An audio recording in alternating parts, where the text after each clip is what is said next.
Добро вечер, вести на Канал 5. Финишира големата акција за чистење на Скопје. Фокусот беше даден на строгиот центар, односно плоштадот, камениот мост, кеот. А за прв пат се чистеа и спомениците кои беа валкани со графити. Пред малку изјава даде и градоначалникот Орце Ѓоргиевски, ја гледаме во продолжение.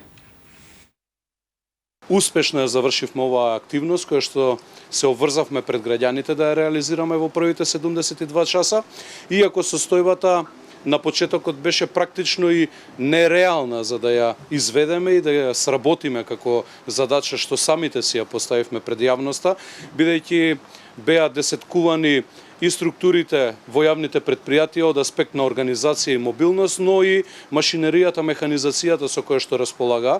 Јас известив веќе во јавноста кога ја превземав позицијата градоначалник, имаше 16 камиони во комуналното предпријатие Комунална хигиена во функција. Денеска имаме повеќе од 40 камиони, но тенденцијата наша е, драги, до петок да бидат околу 60 функционални камиони. Министерот за здравство Азир Алију откри дека се разгледуваат 3 можни локации за изградба на новиот клинички центар во Скопје. Алију вели дека експертите ќе ја донесат конечната одлука за најсоодветната локација. Во меѓувреме се најавува дигитализација, реформи и обновување на болниците во неколку градови. Ќе се гради нов клинички центар. Ова ветување во времеплов од повеќе од деценија го дадоа многу министри од повеќе влади, ама засега реалноста е следна. Функционерите се менуваат, идејата си останува, а реализација не постои. Денес и Азир Алију стои за староновите ветувања на своите претходници. Тој во интервју за Радио Слободна Европа вели дека иако планот е во рана фаза, повторно, како години наназад, има неколку опции за изградба. Освен на иста локација, клинички центар да стане сегашната градска општа болница 8 септември или да се гради на ново место каде што сега нема болница.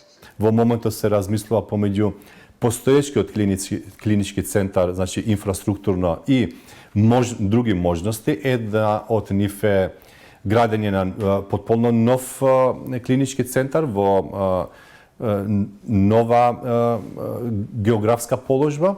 И третиот момент е 8 септември. На крајот, работната група и експертите ќе ценат и пристапот и инфраструктурата, но исто така и финансискиот момент, дали 8 септември останува крајна дестинација за клинички центар. Ние сме отворени, ќе ги слушнаме експертите и нивното мислење. За 8 години се сменија 7 министри за здравство. Имаше 6 локации во игра и речиси исто толку фирми и изведувачи. Планот беше ист. Македонија да има современ клинички центар, кој на граѓаните ќе им овозможи здравствени услуги на едно место, без да лутаат по бараките и болниците кои се изградени во време на Југославија или по земјотресот во 1963 како привремено решение. Идејата е идентична, ама различни. Освен локациите, беа и изворите на финансирање со кредити, а и сумата што се планираше да се потроши, па откако во времето кога со секторот раководеше Никола Тодоров во владата на Груевски, договорот за кредит од 120 милиони евра го раскина Венко Филипчев во мандатот на Заев. Тој бараше кредит од околу 500 милиони евра. Новиот клинички центар ќе го градат двете најголеми градежни компании во Македонија, Гранит и Бетон. Разгледувавме повеќе локации. Таа што најмногу разгледуваме е локацијата во населбата Бардовци. На крајот на денот, сите планови и по околу 10 години стојат само на парче хартија или во архивите со политичките изјави и ветувања. А инфлацијата и животниот стандард на граѓаните повод за неделни политички препукувања меѓу партиите. Според СДСМ, Македонија е на економското дно во регионот. Последните податоци за инфлацијата потврдуваат дека спротивно на уверувањата на власта дека инфлацијата паѓа, таа останува висока и ја јаде куповната моќ на граѓаните.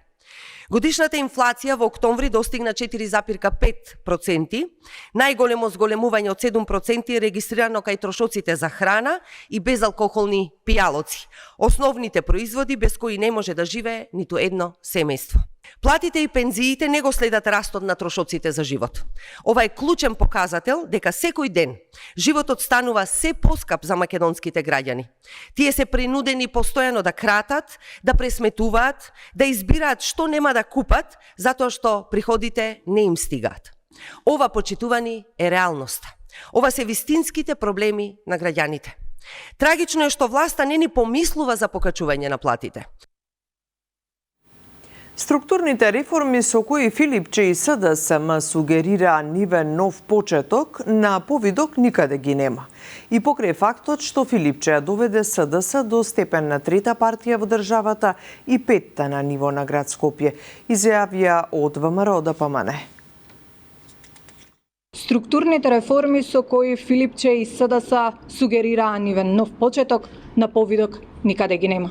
И покрај фактот што Филипче ја доведе СДС до степен на трета партија во државата и петта на ниво на градот Скопје. Јасно е дека со ваквото однесување СДС навлегува во се подлабока политичка криза.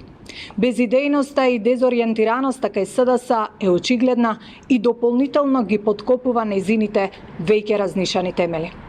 Крајно време е СДС да се реформира. Оставката на Филипче е неизбежна, доколку партијата сака и понатаму политички да екзистира. Во СДС има чесни и трудолюбиви активисти, но не можат да дојдат до израз поради Филипче, неговиот ментор Заев и политиките што ги водат, со кои го доведоа СДС во овој стадиум. Агенцијата за храна и ветеринарство заплени и уништи околу 37 тони небезбедна храна во соистечен рок.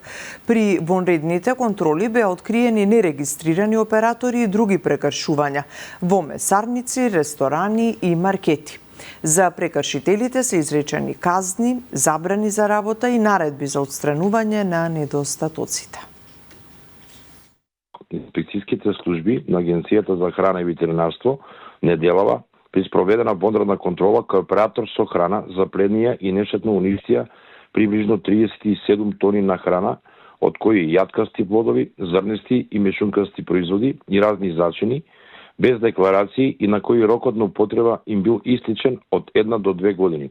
За сторениот прекршок на операторот изречена му е мерка времена забрана за работа и глоба. Имаме зрнести производи, граф и леќа. Од зачини имаме црвен пипер, бибер, киноа. Од јаткасти производи имаме ореви и лешници. Ги завршуваме вестите, имајте убава вечер.